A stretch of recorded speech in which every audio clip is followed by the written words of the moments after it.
Trust ವತಿಯಿಂದ ಹಮ್ಮಿಕೊಳ್ಳಲಾದಂತ ಸನ್ಮಾನ ಕಾರ್ಯಕ್ರಮ ಮತ್ತು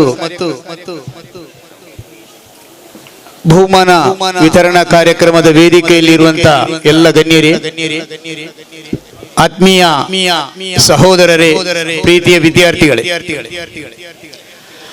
ಬಹುಶಃ ಇವತ್ತು ನಾವು ಹಳೆಕೋಟೆಯಲ್ಲಿ ಧನ್ಯರಾಗಿದ್ದೇವೆ ಅಂತೇಳಿ ಹೇಳಲಿಕ್ಕೆ ನಾವು ಸಂತೋಷ ಪಟ್ಕೊಳ್ಬೇಕು. ಇಬ್ಬರು ವ್ಯಕ್ತಿಗಳನ್ನ ನಾವು ಸನ್ಮಾನಿಸಿದ್ದೇವೆ. ಬಹುಶಃ ನಮ್ಮ ಪರಿಸರದಲ್ಲಿ ಅದನ್ನು ಗುರುತಿಸಿಕೊಂಡು ಅವರಿಗೆ ಸನ್ಮಾನ ಮಾಡುವುದು ಮುಖ್ಯ ಅಲ್ಲ, ಅವರಿಂದ ನಾವು ಪ್ರೇರಿತರಾಗುವುದು ಮುಖ್ಯ ಎಂಬಂತ ಒಂದು ದೃಷ್ಟಿಯಿಂದ ಇದನ್ನು ಮಾಡಿದ್ದಾರೆ ಅಂತ ಹೇಳಲಿಕ್ಕೆ ನಾನು ಹೆಮ್ಮೆ ಪಟ್ಟುಕೊಳ್ತಾ ಇದ್ದೇನೆ. ಇಬ್ಬರು ವ್ಯಕ್ತಿಗಳು ನಮ್ಮೊಟ್ಟಿಗೆ ಮಾತನಾಡಿದ್ದಾರೆ. ಹಾಜಬ್ಬರವರನ್ನ ತುಂಬಾ ಉತ್ತಮ ರೀತಿಯಿಂದ ಮಾತನಾಡಿದ್ದಾರೆ. ಹಾಜಬ್ಬರವರು ಬಹುಶಃ ನಮಗೆಲ್ಲರಿಗೂ ಗುರುಗಳು. ಯಾಕಂದ್ರೆ ಒಂದು ವಿಚಾರವನ್ನು ಮಾತನಾಡಿಸಬೇಕಿದ್ರೆ ಆರೋಗ್ಯವಂತವಾದಂತ ಮನಸ್ಸಿದ್ರೆ ಆ ಮನಸ್ಸು ಆರೋಗ್ಯವಾದಂತ ಚಿಂತನೆಯನ್ನು ಮಾಡುತ್ತಾ ಇದೆ ಅಂತ ಹೇಳಿದ್ರೆ ಅವರಿಗೆ ಬೆತ್ತ ಹಿಡಿದು ಪಾಠ ಮಾಡುವಂತ ಅಧ್ಯಾಪಕರ ಅಗತ್ಯತೆ ಇಲ್ಲ. ಸಂದರ್ಭಕ್ಕೆ ತಕ್ಕಂತೆ ಕಾಣುವಂತ ಸನ್ನಿವೇಶಗಳು ಅವರಿಗೆ ಗುರುವಾಗಿ ಮಾರ್ಪಾಡಾಗುತ್ತೆ. ಮಹಾಭಾರತದ ಕಥೆಯಲ್ಲಿ ಹೇಳುತ್ತೆ, ದ್ರೋಣಾಚಾರ್ಯರನ್ನ ಏಕಲವ್ಯ ಏನ್ ಮಾಡ್ತಾನೆ ಅಂತ ಹೇಳಿದ್ರೆ, ದ್ರೋಣಾಚಾರ್ಯರು ಬಿಲ್ ವಿದ್ಯೆ ಎಂಬಂತ ಒಂದು ವಿದ್ಯೆಯನ್ನು, ಶಬ್ದವೇದಿ ವಿದ್ಯೆಯನ್ನ ಕ್ಷತ್ರಿಯರಿಗೆ ಮಾತ್ರ ಕಲಿಸಬೇಕು ಎಂಬಂತ ಒಂದು ಕಂಡೀಷನ್ ಇರ್ತದೆ ಆ ಕಾಲದಲ್ಲಿ. ಇದನ್ನ ಬೇಡರ ಹುಡುಗನಾದಂತ ಏಕಲವ್ಯ ನೋಡಿ ನನಗೂ ಈ ವಿದ್ಯೆ ಕಲಿಬೇಕೆಂಬಂತ ಆಶೆಯಾಗಿ ಏನ್ ಮಾಡ್ತಾನೆ ಅಂತ ಹೇಳಿದ್ರೆ ಗುರುಗಳ ಹತ್ರ ಬಂದು ಹೇಳ್ತಾನೆ, ನನಗೆ ಈ ಬಿಲ್ ವಿದ್ಯೆಯನ್ನು ನೀವು ಕಲಿಸಬೇಕು. ಆಗ ಗುರುಗಳು ಹೇಳ್ತಾರಂತೆ, ಇಲ್ಲಪ್ಪ ನನಗೆ ಕಲಿಸ್ಲಿಕ್ಕೆ ಆಗುದಿಲ್ಲ, ಯಾಕಂದ್ರೆ ನಾನು ಅವರಿಗೆ ಭಾಷೆ ಕೊಟ್ಟಾಗಿದೆ, ಅದು ಕ್ಷತ್ರಿಯರಿಗೆ ಮಾತ್ರ ಕಲಿಸುವಂತದ್ದು, ಬೇರೆಯವರಿಗೆ ಕಲಿಸಲಿಕ್ಕಿಲ್ಲ. ಆಗ ಏಕಲವ್ಯ ಏನ್ ಮಾಡ್ತಾನೆ ಅಂತ ಹೇಳಿದ್ರೆ, ಪರವಾಗಿಲ್ಲ, ನೀವು ಕೊಟ್ಟಂತ ಭಾಷೆಯನ್ನು ಹಿಂದೆ ತೆಗೆದುಕೊಳ್ಳುವುದು ಬೇಡ, ನನಗೆ ಆಶೀರ್ವಾದ ಮಾಡಿ ಅಂತ ಕೇಳಿಕೊಳ್ತಾರೆ. ದ್ರೋಣಾಚಾರ್ಯರು ಆಶೀರ್ವಾದ ಮಾಡ್ತಾರೆ. ಅವರ ಮಣ್ಣಿನ ಮೂರ್ತಿಯನ್ನ ಏಕಲವ್ಯನು ಕಾಡಿನಲ್ಲಿ ಮಾಡ್ತಾನೆ. ಭಕ್ತಿಯಿಂದ ಪ್ರತಿ ದಿವಸ ಅವರಿಗೆ ಪೂಜೆಯನ್ನು ಸಲ್ಲಿಸ್ತಾನೆ. ಈ ವಿದ್ಯೆಯನ್ನು ಅಭ್ಯಾಸ ಮಾಡ್ತಾನೆ. ಅಭ್ಯಾಸ ಮಾಡಿ ಅಂದಿನ ಕಾಲದಲ್ಲಿ ಆ ರಾಜಕುಲಗಳು ಏನನ್ನು ಮಾಡ್ತಾ ಇತ್ತು ಅದಕ್ಕಿಂತ ಉತ್ತಮವಾದಂತ ವಿದ್ಯೆಯನ್ನು ಕಲಿತಾನೆ. ಕೊನೆಗೆ ಬರುವಂತ ಸಮಯದಲ್ಲಿ ಅವನು ವಿದ್ಯೆಯನ್ನು ಕಲಿತು ಕ್ಷತ್ರಿಯರು ಬರುವಂತ ಸಂದರ್ಭದಲ್ಲಿ ಶಬ್ದವೇದಿ ವಿದ್ಯೆಯನ್ನು ಬಿಟ್ಟು ಯಾವುದಾವುದು ನಾಯಿ ಬೊಗಳು ಅಲ್ಲಿಗೆ ಅದನ್ನು ನೋಡದೆ, ಎಲ್ಲಿ ನಾಯಿ ಇದೆ ಎಂದು ನೋಡದೆ ಶಬ್ದ ಬಂದ ಕಡೆಗೆ ಬಾಣವನ್ನು ಬಿಟ್ಟು ಅದು ನಿಜವಾಗಿಯೂ ಅದರ ಬಾಯಿ ಒಳಗೆ ತಾಗಿ ಆ ನೀರಿನಲ್ಲಿ ಬಿದ್ದಂತ ಸಂದರ್ಭದಲ್ಲಿ ಕ್ಷತ್ರಿಯರು ಬಂದು ಕೇಳ್ತಾರಂತೆ ದ್ರೋಣಾಚಾರ್ಯರ ಹತ್ರ, ಏನಂತ ಹೇಳಿದ್ರೆ, ನೀವು ನಮಗೆ ಭಾಷೆ ಕೊಟ್ಟಿದ್ದೀರಿ, ಆದ್ರೆ ಈ ವಿದ್ಯೆನಿಗೆ ಯಾರಿಗೆ ಒಬ್ಬರಿಗೆ ನೀವು ಕಲಿಸಿಕೊಟ್ಟಿದ್ದೀರಿ, ಇದು ತಪ್ಪು, ಇದು ನೀವು ದ್ರೋಹ ಮಾಡಿದ್ದೀರಿ. ಆಗ ದ್ರೋಣಾಚಾರ್ಯರು ಹೇಳ್ತಾರಂತೆ, ಇಲ್ಲ, ನಾನು ಮಾಡ್ಲಿಲ್ಲ, ಅಂತ ಕೆಲಸ ಮಾಡ್ಲಿಕ್ಕೆ ನಾನು ಹೋಗ್ಲಿಲ್ಲ. ಪರಿಶೀಲನೆ ಮಾಡುವಂತ ಸಮಯದಲ್ಲಿ ದ್ರೋಣಾಚಾರ್ಯರು ಹೇಳ್ತಾರೆ ಅಂದ್ರೆ, ಕಾಡಿನ ಮಧ್ಯಕ್ಕೆ ಹೋಗಿ ಅಲ್ಲಿ ಒಬ್ಬ ವಿದ್ಯಾರ್ಥಿ, ಒಬ್ಬ ಹುಡುಗ ಏನ್ ಮಾಡ್ತಾ ಇದ್ದಾನೆ ಅಂತ ಹೇಳಿದ್ರೆ ಅವನ ಗುರುವನ್ನ ಗೌರವಿಸಿಕೊಂಡು ಆ ಗುರುವಿನ ಮೂರ್ತಿಯನ್ನು ಮಾಡಿಕೊಂಡು ಅಲ್ಲಿ ಏನ್ ಮಾಡ್ತಾ ಇದ್ದಾನೆ ಅಂತ ಹೇಳಿದ್ರೆ ಈ ವಿದ್ಯೆಯನ್ನು ಕಲಿತಾ ಇದ್ದಾನೆ. ಅದರಿಂದ ಏನಾಗಿದೆ ಅಂತ ಹೇಳಿದ್ರೆ ಅವನು ಈ ವಿದ್ಯೆಯನ್ನು ಕಲೀಲಿಕ್ಕಾಗಿದೆ. ದೊಡ್ಡ ಕಥೆ, ನಾನು ಇಲ್ಲಿಗೆ ನಿಲ್ಲಿಸ್ತೇನೆ. ಯಾಕೆ ನಾನು ಹೇಳಿದೆ ಅಂತ ಹೇಳಿದ್ರೆ, ನಮಗೆ ಹಾಜಬ್ಬರವರನ್ನ ನಾವು ನೋಡಿಕೊಳ್ಳುವಂತ ಒಂದು ಸನ್ನಿವೇಶ, ಹರೇಕಲ ಎಂಬಂತ ಒಂದು ಪರಿಸರ, ಸರಕಾರಿ ಶಾಲೆ ಕೊಡ್ತಾ ಇದ್ರು, ಸರಕಾರಿ ಶಾಲೆ ಬೇಕಾದಲ್ಲಿಗೆ ಕೊಡ್ತಾ ಇದ್ರು. ಆಗಿನ ಶಾಸಕರಾಗಿದ್ದಂತ ಹಾಜಿ ದೇವಂಗತ ಹಾಜಿ ಯುಟಿ ಫರೀದ್ ರವರ ಮನೆಗೆ ಬೆಳಿಗ್ಗೆ ಬಂದು ಬಹುಶಃ ಎಲ್ಲರೂ ಬಂದು ಹೋಗುವವರೆಗೆ ಒಂದು ಮೂಲೆಯಲ್ಲಿ ನಿಂತುಕೊಂಡು ಕೊನೆಗೆ ನಿನಗೆ ಏನು ಬೇಕು ಅಂತ ಕೇಳಿದಂತ ಸಂದರ್ಭದಲ್ಲಿ ಹಾಜಬ್ಬರು ಹೇಳಿದ್ದಂತ ಒಂದೇ ಮಾತು, ನನಗೆ ಒಂದು ಶಾಲೆ ಬೇಕು, ಹೋಗು, ನಿನಗೆ ಬೇರೆ ಏನು ಕೆಲಸ ಇಲ್ಲ ಅಂತ ಹೇಳಿ ಕಳಿಸಿರು. ಆದ್ರೂ ಅವ್ರು ಬಿಡ್ಲಿಲ್ಲ, ಬೆಂಬಿಡ್ಲಿಲ್ಲ. ಒಂದು ದಿವಸ, 2 ದಿವಸ, 3 ದಿವಸ, 4 ದಿವಸ ಬಂದು 5ನೇ ದಿವಸ DDP ಅವರಿಗೆ ಫೋನ್ ಮಾಡ್ತಾರೆ ಅಂತ. ಬಹುಶಃ ಆಗ ತಿರುಮಲ ರಾವ್ ಅಂತ ಹೇಳುವಂತ DDP ಅವರಿದ್ರು. ಅಲ್ಲಿ ವ್ಯವಸ್ಥೆ ಸಮಸ್ಯೆಗಳಾಗುತ್ತೆ, ಕಿತ್ತಳೆಯನ್ನು ಮಾಡ್ತಾರೆ. ಅವರ ಕಿತ್ತಳೆ ಹಣ್ಣಿನ ಬುಟ್ಟಿಯಲ್ಲಿ ಅಂದಿನಿಂದ ಇದ್ದದ್ದು ಇಲಾಖೆ ನೀಡಿದಂತ ವಿವಿಧ ಅನುಮತಿಗಳು, ಅವರು ವಿವಿಧ ಇಲಾಖೆಗಳಿಗೆ ಸಲ್ಲಿಸಿದಂತ ಅರ್ಜಿಗಳು, ಇದನ್ನು ಹೊತ್ತುಕೊಂಡು ಹೋಗುದು. ಹೋಗಿ ಏನ್ ಮಾಡ್ತಾ ಇದ್ರು ಅಂತ ಹೇಳಿದ್ರೆ, ಹಾಜಬ್ಬರವರ ದಿನಚರಿ ಹೇಗಿತ್ತು, ಬೆಳಗ್ಗೆ ಹೋದ್ರೆ ಇಡೀ ಬುಟ್ಟಿಯನ್ನೇ ಹೊತ್ತುಕೊಂಡು ಆಫೀಸಿಗೆ ಹೋಗುದು. ಬುಟ್ಟಿ ಹೊರಗಿಟ್ಟು ಹೋಗುದಲ್ಲ, ಅಧಿಕಾರಿಗಳ ಹತ್ರ ಹೋಗುದು ಹೇಗೆ ಅಂತ ಹೇಳಿದ್ರೆ, ಆ ಬುಟ್ಟಿಯನ್ನು ಕೊಂಡೋಗಿ ಅವರ ಕಾಲಿನ ಅಡಿಯಲ್ಲಿ ಇಡುದು, ಇಟ್ಟು ಅಲ್ಲೇ ಕೂತ್ಕೊಳ್ಳುದು. ಕೆಳಗೆ ಮೇಲೆ ಬನ್ನಿ ಅಂತ ಹೇಳಿದ್ರೆ ಮೇಲೆ ಬರುವುದಿಲ್ಲ. ಈ ರೀತಿಯಾಗಿ ಪ್ರಯತ್ನವನ್ನು ಬೆಂಬಿಡದ ಬೇತಾಳನಂತೆ ಮಾಡಿಕೊಂಡು ಉತ್ತಮವಾದಂತ ಒಂದು ವ್ಯವಸ್ಥೆಯನ್ನ ಅವರು ಹರೇಕಲದಲ್ಲಿ ಮಾಡಿದ್ದಾರೆ. ಎಲ್ಲ ಪ್ರಶಸ್ತಿಗಳು ಬಹುಶಃ ಇವತ್ತು ಹಾಜಬ್ಬರವರನ್ನ ಹುಡುಕಿಕೊಂಡು ಬಂದಿದೆ. ಅವರು ಯಾವುದರ ಹಿಂದೆ ಹೋಗ್ಲಿಲ್ಲ. ಒಂದು ಮಾತು ಅವರು ಹೇಳಿದರು, ಈಗ ಮಾತನಾಡುವಂತ ಸಮಯದಲ್ಲಿ ಅವರ ಕನ್ನಡ, ನಮ್ಮ ಬ್ಯಾರಿ, ತುಳು ಎಲ್ಲ ಭಾಷೆಗಳು ಮಿಶ್ರಿತವಾಗುವಂತ ಸಮಯದಲ್ಲಿ ನಮಗೆ ಅರ್ಥ ಆಗ್ಲಿಲ್ಲ ಅಂತ ಕಾಣ್ತದೆ.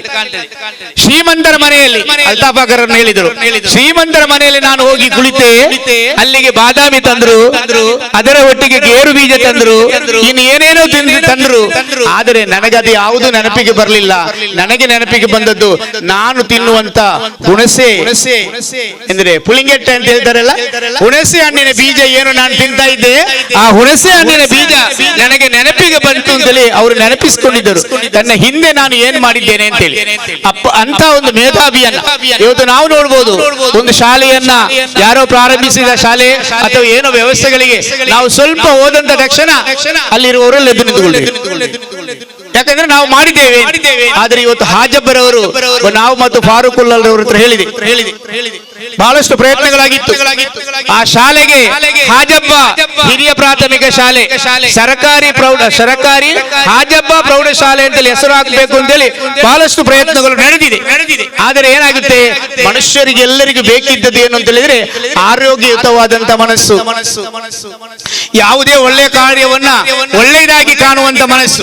ಅದು ಇಲ್ಲದಂತ ಸಂದರ್ಭದಲ್ಲಿ ಇವತ್ತು ನೋಡಿ ನಾವು ನೋಡಬಹುದು, ದೇರಳಕಟ್ಟೆ ಸುಭಾಷ್ ಚಂದ್ರ ಬೋಸ್ ಸರ್ಕಾರಿ ಪ್ರೌಢಶಾಲೆ ಇದೆ. ಹಾಗೆ ನಾವು ಬಬ್ಬುಕೊಟ್ಟೆಗೆ ಬಂದಂತ ಸಮಯದಲ್ಲಿ ಪ್ರಕಾಶ್ ಬಿಡಿ ಅವರ ಕಟ್ಟಿದಂತ ಪ್ರಕಾಶ್ ಪ್ರೌಢಶಾಲೆ ಇದೆ, ಅವರು ಕಟ್ಟಿಸಿದಂತದ್ದು. ಅಂತ ಒಂದು ವ್ಯವಸ್ಥೆಯಲ್ಲಿ ಇವತ್ತು ಹಾಜಬ್ಬ ಪ್ರೌಢಶಾಲೆ ಹರೇಕಲದಲ್ಲಿ ಆಗಬೇಕು ಅಂತೇಳಿ ಎಲ್ಲರೂ ಪ್ರಯತ್ನ ಪಡುವಾಗ ಒಂದಿಬ್ಬರು ಸ್ವಾರ್ಥಿಗಳು ಬಹುಶಃ ಅದಕ್ಕೆ ತಡೆಯನ್ನು ಒಡ್ಡಿದ್ದಾರೆ ಅಂತ ಹೇಳಿದ್ರೆ ನಾವು ನಾಚಿಕೆ ಪಡುವಂತ ಒಂದು ಕೆಲಸ. ಆದ್ರೆ ಅಲ್ಲಾಹನು ಅವರ ಎಲ್ಲ ಕೆಲಸವನ್ನು ಯಶಸ್ವಿಗೊಳಿಸಲಿ. ನಮ್ಮಲ್ಲಿರುವಂತಹ ಎಲ್ಲ ವಿದ್ಯಾರ್ಥಿಗಳಿಗೆ ಶಿಕ್ಷಣಕ್ಕೆ ನಾವು ಕೊಡುವಂತ ಒತ್ತಿಗೆ, ಶಿಕ್ಷಣಕ್ಕೆ ನಾವು ಕೊಡುವಂತ ಸಹಕಾರಕ್ಕೆ ಹಾಜಬ್ಬರು ಮಾರ್ಗದರ್ಶಕರಾಗಲಿ ಅಂತೇಳಿ ನಾನು ಹೇಳಲಿಕ್ಕೆ ಇಷ್ಟಪಡ್ತೇನೆ. ಹೆಚ್ಚಿಗೆ ನನ್ನ ಮಾತಾಡೋದಿಲ್ಲ. ಇನ್ನು ಒಂದು ಮಾತನ್ನ ಮಾತ್ರ ನಾನು ಹೇಳಬೇಕಾಗುತ್ತದೆ ತಬಸ್ಸುಮನ ಬಗ್ಗೆ. 1989 ಅಂದು ಬಹುಶಃ ಕರ್ನಾಟಕದಲ್ಲಿ ಜನತಾ ಸರ್ಕಾರ ಇದೆ ಅಂತ ಕಾಣಿಸ್ತೆ. ಜನತಾ ಸರ್ಕಾರ ಇದ್ದಂತ ಸಮಯದಲ್ಲಿ ಅಲ್ಲಿಗೆ ಒಂದು ಸರ್ಕಾರಿ ಶಾಲೆ ಪ್ರಾರಂಭವಾಯಿತು. ಜೀವರಾಜ ಆಳ್ವರವರು ಶಿಕ್ಷಣ ಮಂತ್ರಿಯಾಗಿದ್ದರು. ಅಮರನಾಥ ಶೆಟ್ಟಿಯವರು ನಮ್ಮ ಜಿಲ್ಲೆಯ ಉಸ್ತುವಾರಿ ಮಂತ್ರಿಯಾಗಿದ್ದರು. ಸರ್ಕಾರಿ ಶಾಲೆ ಪ್ರಾರಂಭವಾಯಿತು ಅಡಕಾರ ಪಡುಪಿನಲ್ಲಿ. ಇವತ್ತಿನ ಅಡಕಾರ ಪಡುಪಲ್ಲ, ಇವತ್ತು ಬಹುಶಃ ಅಡಕಾರ ಪಡುಪು ಅಲ್ಲ. ತಮಸ್ಸು ಒಮ್ಮೆ ಹಿಂದೆ ತಿರುಗಿ ನೀನು ನೋಡಿದಾಗ ಗೊತ್ತಾಗುತ್ತೆ. ಅಲ್ಲಿಗೆ ಹೋಗ್ಬೇಕು ಅಂತ ಹೇಳಿದ್ರೆ ದೇರಳಕಟ್ಟೆಯ ಗ್ರೀನ್ ಗ್ರೌಂಡ್ ಅಲ್ಲಿ ಕಾರು ನಿಲ್ಲಿಸಿ ಹೋಗ್ಬೇಕು. ನಡೆದುಕೊಂಡು ಹೋಗ್ಲಿಕ್ಕೆ ಜಾಗ ಇಲ್ಲ. ಒಂದು ವೇಳೆ ನಾವು ಅಲ್ಲಿ ಹೋದರೆ ಗದ್ದೆ ದಾರಿಯಿಂದ ಹೋಗುವಾಗ ಬಹುಶಃ ಲೆದರ್ ಶೂ ಹಾಕಿದವರು ಇಲ್ಲಿಂದ ಅಲ್ಲಿವರೆಗೆ ಕೈಯಲ್ಲಿ ಹಿಡ್ಕೊಂಡು ಹೋಗ್ಬೇಕು. ಯಾರಾದ್ರೂ ಬಿಳಿ ಡ್ರೆಸ್ ಹಾಕಿದರೆ ನಾನು ಬರುವುದಿಲ್ಲಪ್ಪ ಅಂತೇಳಿ ಬರುವುದು. ಆಗ ನಮ್ಮ ಇಲ್ಲಿ ಜಮಿಯತುಲ್ ಫಲಾಹ್ ಅಂತ ಹೇಳುವಂತ ಒಂದು ಸಂಸ್ಥೆ ಪ್ರಾರಂಭ ಆಗಿದೆ.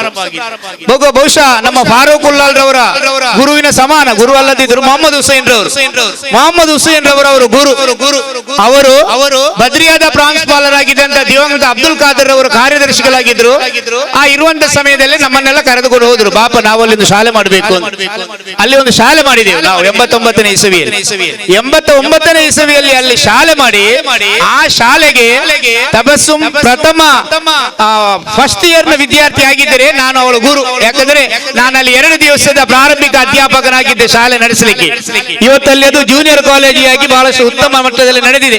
ಆಗ ನನಗೆ ಬಹಳ ಆಫರ್ ಕೊಟ್ಟಿದ್ರು ಮೊಹಮ್ಮದ್ ಹುಸೇನ್ ಅವರು, ನೀನು ಇಲ್ಲಿಯೇ ಬಾ, ನಿನಗೆ ನಾವು ಮನೆ ಮಾಡಿ ಕೊಡ್ತೇವೆ, ಏನೇನೋ ನಾವು ಮಾಡ್ಲಿಕ್ಕೆ ಕೊಡ್ಲಿಕ್ಕಿದೆ. ಆದ್ರೆ ನಾನು ಹಳೆಕೋಟೆಯಲ್ಲಿ ಇದ್ದೇನೆ ಸರ್, ಏನು ಕಾರ್ಯ ಬೇಕಿದ್ರು ನಾವು ಮಾಡ್ತೇವೆ ಅಂತ ಹೇಳಿ ತಬಸ್ಸುಮ್ ರವರು ಇವತ್ತು ಅವರ ಬಗ್ಗೆ ನಾವೆಲ್ಲ ಮಾತಾಡ್ತೇವೆ, ಆದರೆ ನಾನು ತಬಸ್ಸುಮನ ಬಗ್ಗೆ ಮಾತಾಡುವುದಿಲ್ಲ. ನಾವೆಲ್ಲರೂ ಧನ್ಯವಾದ ಹೇಳ್ಬೇಕಿದ್ದದ್ದು, ನಾವೆಲ್ಲರೂ ಮನಸ್ಸಿನಲ್ಲಿ ಸಂತೋಷ ಪಟ್ಟುಕೊಳ್ಬೇಕಿದ್ದದ್ದು ಅವರ ಮನೆಯವರನ್ನು, ಅವರ ತಂದೆಯನ್ನು, ಅವರ ತಾಯಿಯನ್ನು, ಮದುವೆಯಾದ ನಂತರ ಅವರ ಪತಿಯವರನ್ನು, ಆ ಪತಿಯ ಕುಟುಂಬದವರನ್ನು ನಾವೇನು ಮಾಡಬೇಕು ಅಂತ ಹೇಳಿದ್ರೆ ಅವರಿಗೆ ಅಭಿನಂದನೆ ಸಲ್ಲಿಸಬೇಕು. ಯಾಕಂದ್ರೆ ನೀನು ಹೋಗು ಧೈರ್ಯದಿಂದ ಅಂತ ಹೇಳಿದ್ದಾರೆ. ಎಲ್ಲಿಯಾದರೂ ಆ ಒಂದು ರೋಗ, ಮೊನ್ನೆ ನಮ್ಮ ಇಲ್ಲಿ ಕೊರೋನಾ ರೋಗ ಆದಾಗೆ ಯಾರೋ ಒಬ್ಬ ದುಬೈಯಿಂದ ಬಂದಂತೆ, ಬಂದಕೂಡಲೇ ಅಲ್ಲಿ ಹಿಡಿದು ಹಾಸ್ಪಿಟಲ್ ಕರೆದಂತೆ, ಅವ ಆಸ್ಪತ್ರೆಯಿಂದ ಓಡಿದಂತೆ. ಓಡಿದಾಗ ಕೇಸಿ ರೋಡಿನಲ್ಲಿ ಪೊಲೀಸು, ಪರಂಗಿಪೇಟೆಯಲ್ಲಿ ಪೊಲೀಸ್, ಎಲ್ಲ ಕಡೆಗಳಲ್ಲಿ ಪೊಲೀಸ್ ಅವನು ನೀಡಿಲಿ. ಹಾಗೇನೆ ಏಡ್ಸ್ ರೋಗ, HIV ಅಂತ ಹೇಳಿದ್ರೆ ಸಮುದಾಯಕ್ಕೆ ಬಿಡಿ, ಅವರನ್ನು ಎಲ್ಲಿಂದ ಹೊರಗೆ ಹಾಕುವಂತ ಒಂದು ಸನ್ನಿವೇಶ ನಮ್ಮಲ್ಲಿ ಇತ್ತು, ಅದು ಇವತ್ತು ಇದೆ. ಅಂತ ಒಂದು ಕಠೋರವಾದಂತ ಸಂದಿಗ್ಧ ಪರಿಸ್ಥಿತಿಯಲ್ಲಿ ತಬಸ್ಸುಮನನ್ನ ಸಮಾಜಕ್ಕೆ ನೀಡಿದಂತ ಅವರ ಕುಟುಂಬಕ್ಕೆ ಅಲ್ಲಾಹನು ಬರಕತ್ ನೀಡಲಿ ಅಂತೇಳಿ ನಾವು ಪ್ರಾರ್ಥಿಸಬೇಕು. ಅವರ ಕಷ್ಟದ ಸಮಯಗಳನ್ನು ಅವರು ಹೇಳಿಕೊಂಡ್ರು. ನಾವಲ್ಲಿ ಯಾನಪೈ ಆಸ್ಪತ್ರೆಗೆ ಹೋದಾಗ ಹೀಗೇನೆ ತಬಸ್ಸುಮನಾಗಿ 10 ಡಾಕ್ಟರ್ನವರು ಬರ್ತಾರೆ. ಸರ್ ನಾವು PUC ಅಲ್ಲಿ ಇದ್ದೇವೆ ಸರ್, ನಾವು ಇವತ್ತು ಡಾಕ್ಟರ್ ಆಗಿದ್ದೇವೆ. ಅದು ನಮಗೆ ಒಂದು ಹೆಮ್ಮೆ ಅನಿಸ್ತದೆ. ಯಾಕಂತ ಹೇಳಿದ್ರೆ ನಮ್ಮ ಹುಡುಗಿಯರು ಯಾರ ತರ ನಾನು ಹೇಳಿದೆ ತಬಸ್ಸುಮ್ ನಮ್ಮ ಹುಡುಗಿ ಅಂತ, ಆಗ ಅವ್ರು ಹೇಳಿದ್ರು ಅವ್ರು ಹುಡುಗಿಯಲ್ಲ ಹೆಂಗಸು ಅಂತ. ನಾನು ಹೇಳಿದೆ ಅಲ್ಲ, ತಬಸ್ಸುಮ್ ಯಾವತ್ತು ಹೆಂಗಸಾಗ್ಲಿಕ್ಕೆ ಸಾಧ್ಯ ಇಲ್ಲ, ನಮ್ಮ ಪಾಲಿಗೆ ಅವಳು ಯಾವತ್ತು ಹುಡುಗಿಯರು. ಅವಳ ಒಂದು ಛಲದಿಂದ ಇವತ್ತು ಇಷ್ಟು ದೊಡ್ಡದಾದಂತ ಒಂದು ಸಂಸ್ಥೆಯನ್ನು, ಅದು ಅಲ್ಲದೆ ಇವತ್ತು ಯಾರೇ ಆಗ್ಲಿ, ಯಾವುದೇ ಧರ್ಮದವರಾಗ್ಲಿ, ಯಾವುದೇ ಪಂಗಡದವರಾಗ್ಲಿ, ಯಾವುದೇ ವ್ಯವಸ್ಥೆಯವರಾಗ್ಲಿ ತಬಸ್ಸುಮನನ್ನು ನೋಡಿದರೆ ನಮ್ಮಲ್ಲಿ ಜಾತ್ಯತೀತ ಇದೆ ಅಂತೇಳಿ ಪ್ರಶ್ನಿಸಬೇಕು. ತಬಸ್ಸುಮ್ ಎಂಬಂತ ಒಂದು ಮುಸ್ಲಿಂ ಹುಡುಗಿ ಇವತ್ತು 99% ಇತರ ಧರ್ಮದವರೊಟ್ಟಿಗೆ ಅವರ ಸೇವೆಯನ್ನು ಮಾಡುತ್ತಾರೆ ಅಂತ ಹೇಳಿದ್ರೆ ಅವರು ಭಾರತದಲ್ಲ, ಇಡೀ ಪ್ರಪಂಚದ ಮದರ್ ತೆರೇಸಾ ಅಂತ ಹೇಳಲಿಕ್ಕೆ ನಾವು ಹೆಮ್ಮೆ ಪಟ್ಟುಕೊಳ್ಬೇಕು. ಫಾರೂಕ್ ಉಲ್ಲಾಲ್ರವರಿದ್ದಾರೆ, ರಾಜ್ಯ ಪುರಸ್ಕಾರಗಳು ಅವಳಿಗೆ ಬೇಡ. ಇವತ್ತು ನಮ್ಮಲ್ಲಿ ಉಳ್ಳಾಳದಲ್ಲಿದೆ, ಇವರು ನಮ್ಮ ಉಳ್ಳಾಳದವರು, ವೀರರಾಣಿ ಹಬ್ಬಕ್ಕ ಉಳ್ಳಾಳದವರು. ಯಾಕೆ ಒಂದು ಉಳ್ಳಾಳದಲ್ಲಿ ಇವರನ್ನು ಇವತ್ತು ಇಷ್ಟರವರೆಗೆ ನಾವು ಗುರುತಿಸಿಕೊಳ್ಳಿಲ್ಲ ಅಂತ ಹೇಳಿದ್ರೆ ಅವರೊಂದು ಮುಸ್ಲಿಂ ಆದ. ಇಲ್ಲದಿದ್ರೆ ಯಾವತ್ತೋ ಹುಡುಕಿ ತಬಸ್ಸುಮ್ನವರಂತ ಗುರುತಿಸಿಕೊಳ್ತಿದ್ರು. ಇವತ್ತು ರಜಿಯಾ ಮೇಡಮ್ ಇದ್ದಾರೆ. ನಾಡದು 17ನೇ ತಾರೀಕಿಗೆ, ಏಪ್ರಿಲ್ 17ನೇ ತಾರೀಕಿಗೆ ಒಂದು ಸಾರ್ವಜನಿಕ ಹಬ್ಬಕ್ಕೋತ್ಸವ ಆಗುತ್ತೆ ತೊಕ್ಕೋಟಲ್ಲಿ. ಸಾರ್ವಜನಿಕ, ಮೊನ್ನೆ ಸರ್ಕಾರಿ ಹಬ್ಬಕ್ಕೋತ್ಸವ ಆಗಿದೆ, ಈಗ ಸಾರ್ವಜನಿಕ ಹಬ್ಬಕ್ಕೋತ್ಸವ ಆಗುತ್ತೆ. ಆ ಹಬ್ಬಕ್ಕೋತ್ಸವದಲ್ಲಿ ವೀರರಾಣಿ ಪ್ರಶಸ್ತಿಯನ್ನ ತಬಸ್ಸುಮರವರಿಗೆ ನೀವು ಕೊಡ್ಲಿಕ್ಕೆ ನೀವು ಪ್ರಯತ್ನಿಸಬೇಕು. ಅದನ್ನು ಬಹುಶಃ ಫಾರೂಕ್ ಉಲ್ಲಾಲ್ ರವರಂತ ನೇತಾರರನ್ನು ಅದಕ್ಕೆ ಆಹ್ವಾನಿಸ್ತಾರೆ. ಆಗ ನೀವು ಶಿಫಾರಸು ಮಾಡಬೇಕು ಅಂತೇಳಿ ಈ ಸಂದರ್ಭದಲ್ಲಿ ಅವಳ ಒಂದು ಗುರುವಾಗಿ ನಾನು ನಿಮ್ಮಲ್ಲಿ ವಿನಂತಿಸ್ತೇನೆ. ಇವತ್ತು ನಮ್ಮ ಸಮುದಾಯದಲ್ಲಿ ನಾವು ಏನೆಲ್ಲ ಮಾಡ್ಲಿಕ್ಕೆ ನಮಗೆ ಅವಕಾಶಗಳಿವೆ, ನಾವು ನೋಡುವುದು ಇಷ್ಟನ್ನು ಮಾತ್ರ. ನಮ್ಮ ಎದುರಿಗೆ ಏನು ಕಾಣುತ್ತೆ ಇದೇ ಪ್ರಪಂಚ. ನಾವು ಕಾಣದಂತ ಪ್ರಪಂಚಗಳು ಇವತ್ತು ಎಷ್ಟೋ ಕಷ್ಟ ಕಾರ್ಪಣ್ಯಗಳಿಂದ ಕೂಡಿದೆ. ಅದು ಯಾವುದು ನಮಗೆ ಗೊತ್ತಾಗದಂತ ಸನ್ನಿವೇಶಗಳಲ್ಲಿ ಇವತ್ತು ನಾವು ಇದ್ದೇವೆ.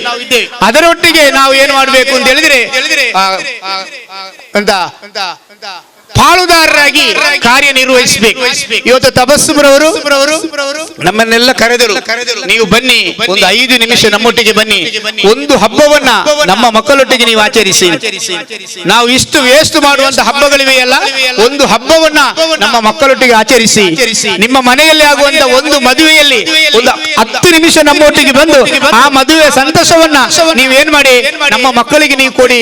ಆಗ ಮಕ್ಕಳು ಪ್ರಾರ್ಥನೆ ಮಾಡ್ತಾರೆ, ಆ ಮಕ್ಕಳ ಪ್ರಾರ್ಥನೆ ನಮಗೆ ಸಿಗುತ್ತೆ ಅಂತ. ಯಾವಾಗಲೂ ಯಾರ ಪ್ರಾರ್ಥನೆ ಸಿಗುತ್ತೆ ಅಂತ ಹೇಳಿದ್ರೆ ಕೆಲವು ಪ್ರಾರ್ಥನೆ ಸಿಗುವಂತ ಕೆಲವು ಗ್ರೂಪ್ಗಳಿವೆ, ಎಲ್ಲರ ಪ್ರಾರ್ಥನೆ ಸಿಗುವುದಿಲ್ಲ. ನಾವು ಇಲ್ಲಿ ನಿಂತು ಮಾತನಾಡಿದ ಪ್ರಾರ್ಥನೆ ಸಿಗುವುದಿಲ್ಲ. ಆ ಮನಸ್ಸು ನೋವಿನಿಂದ ಯಾರು ಪ್ರಾರ್ಥಿಸ್ತಾರೆ ಆ ಪ್ರಾರ್ಥನೆಗೆ ಅಲ್ಲಾಹನು ಖಂಡಿತವಾಗಿ ಉತ್ತರ ಕೊಡ್ತಾನೆ ಅಂತ ಹೇಳುವಂತ ವಿಶ್ವಾಸ ಇರುವವರು ನಾವು. ಅದರಲ್ಲಿ ಒಂದು ರೋಗಿಗಳು ಎಂತ ರೋಗಿಗಳು ಅಂತ ಹೇಳಿದ್ರೆ ಬಹುಶಃ ಇವತ್ತು ತಬಸ್ಸುಮ್ ಶುಶ್ರೂಷೆ ಮಾಡುತ್ತಿರುವಂತ ರೋಗಿಗಳು. ಅವರಿಗೆ ಯಾರಿಲ್ಲ, ಬಂಧು ಇಲ್ಲ, ಬಳಗೆ ಇಲ್ಲ, ಯಾರಲ್ಲಿ ಹೇಳಿಕೊಳ್ಳಬೇಕು ಅಂತ ಇಲ್ಲ. ಯಾರೇ ಆಗಲಿ ಅಮ್ಮ ಅಂತಲೇ ಕರೆಯುವಂತ ಒಂದು ವ್ಯಕ್ತಿ ಇದ್ದಾರೆ ಅಂತ ಹೇಳಿದ್ರೆ ಅದು ತಬಸ್ಸುಮ್. ಆ ಮೂಲಕ ನಾವೆಲ್ಲರೂ ಆ ವಿದ್ಯಾರ್ಥಿ, ಆ ಮಕ್ಕಳಿಗೆ ಅಥವಾ ಆ ರೋಗಿಗಳಿಗೆ ನಾವು ಬಂಧುಗಳಾಗಿ ಇದ್ದುಕೊಂಡು ನಮ್ಮ ಮಕ್ಕಳ ಯಶಸ್ಸನ್ನು ಅವರ ಮೂಲಕ ನಾವು ಕಾಣೋಣ. ಈಗ ತಬಸ್ಸುಮ್ ಹೇಳಿದರು, ನನ್ನ ಮಗುವಿನ ವಯಸ್ಸಿನ ಒಂದು ಮಗುವನ್ನು ನಾನು ನೆನಪಿಸಿಕೊಳ್ತಾ ಇದ್ದೇನೆ ಅಂತ. ವ್ಯವಸ್ಥೆಯಲ್ಲಿ ನಮ್ಮ ಯುವಕರು ನಾವು ಭಾಗಿ ಭಾಗಿಗಳಾಗಬೇಕು. ಇಲ್ಲಿ ಇಕ್ರಾ ಚಾರಿಟೇಬಲ್ ಟ್ರಸ್ಟ್ ಕಳೆದ ಕೆಲವು ವರ್ಷಗಳಿಂದ ಉತ್ತಮವಾದಂತಹ ಕೆಲಸಗಳನ್ನು ಮಾಡ್ತಾ ಇದೆ. ಬಹುಶಃ ಆಟ ಆಡಿಸ್ತದೆ, ಟ್ರೋಫಿ ಕೊಡುತ್ತದೆ. ಅಲ್ಲಿ ಉದ್ದೇಶ ಏನು ಅಂತ ಹೇಳಿದ್ರೆ ಆಟ ಆಡಿಸುವುದು ಉದ್ದೇಶ ಅಲ್ಲ, ಟ್ರೋಫಿ ಕೊಡುವುದು ಉದ್ದೇಶ ಅಲ್ಲ. ಆ ಉದ್ದೇಶ ಏನು ಅಂತ ಹೇಳಿದ್ರೆ ಅದರ ಹಿಂದೆ ಇಂಥ ಒಂದು ಕಾರ್ಯಕ್ರಮ ಮಾಡಬೇಕು. ಈ ಕಾರ್ಯಕ್ರಮಕ್ಕೂ ಆಗುವಂತ ವ್ಯವಸ್ಥೆಗಳು ಬರುವಂತ ಒಂದು ಸಂಪನ್ಮೂಲ ಏನಾಗಿದೆ ಅಂತ ಹೇಳಿ ಇವತ್ತು ಕ್ರೀಡೆಯಾಗಿದೆ ಅಂತ ಹೇಳಿ ಕಳೆದ ಕೆಲವು ವರ್ಷಗಳಿಂದ ಅವರು ಮಾಡುತ್ತಿರುವಂತಹ ಕ್ರೀಡೆಗಳ ಬಗ್ಗೆ ನಾನು ನೋಡಿಕೊಂಡಿದ್ದೀನಿ. ಯಾವುದೇ ಒಂದು ಕಾರ್ಯಕ್ರಮ ಬಹುಶಃ ಫಾರೂಕ್ ಅಧ್ಯಕ್ಷನಾಗಿ ಅವನ ನೇತೃತ್ವದಲ್ಲಿ ನಡೆಯುವಂತಹ ಈ ಕಾರ್ಯಕ್ರಮ, ಇಲ್ಲಿರುವಂತಹ ಎಲ್ಲರೂ, ಇಲ್ಲಿ ಬಹಳಷ್ಟು ಸಂಘಟನೆಗಳಿವೆ. ಸಂಘಟನೆಗಳ ಮೆಂಬರ್ ಆಗಿರುವವರು ಯಾರು?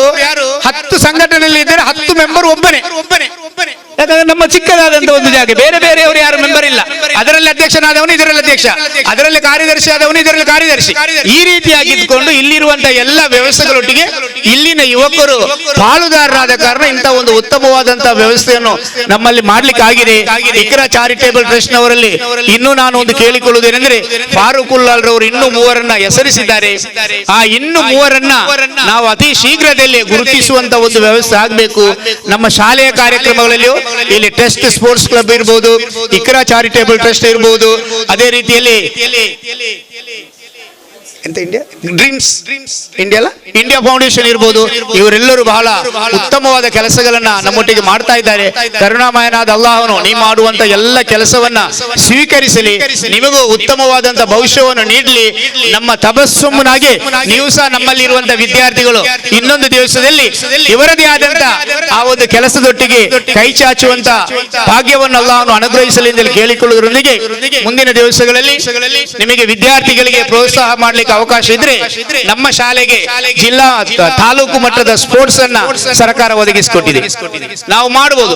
ಆಗ ಮಾಡಿದಾಗ ಇಡೀ ನಮ್ಮ ಮಂಗಳೂರು ದಕ್ಷಿಣ ವಲಯದ ಸಾಧಾರಣ 300 ಚಿಲ್ಲರೆ ಬರುವಂತಹ ವಿದ್ಯಾರ್ಥಿಗಳಿಗೆ ಸ್ಪೋರ್ಟ್ಸ್ ಮಾಡಿದಂತ ಒಂದು ಕೀರ್ತಿ, ನಿಮಗೆ ಸಹಕಾರ ಮಾಡಿದಂತ ಒಂದು ಕೀರ್ತಿ ನಿಮಗೆ ಬರುತ್ತೆ. ಅದರಲ್ಲಿ ಇಕ್ರಾ ಚಾರಿಟೇಬಲ್ ಟ್ರಸ್ಟ್ ಮುಂಚೂಣಿಯಲ್ಲಿ ಇರಬಹುದು, ಟೆಸ್ಟ್ ಸ್ಪೋರ್ಟ್ಸ್ ಇರಬಹುದು, ಅಥವಾ ಡ್ರೀಮ್ಸ್ ಇಂಡಿಯಾ, ನೀವೆಲ್ಲರೂ ಸೇರಿಕೊಂಡು ಅದನ್ನೊಂದು ಮಾಡುವಂತ ವ್ಯವಸ್ಥೆ ಮಾಡಿದಾಗ ನಿಮಗೆ ಅದರ ಕೀರ್ತಿ ಬರುತ್ತೆ.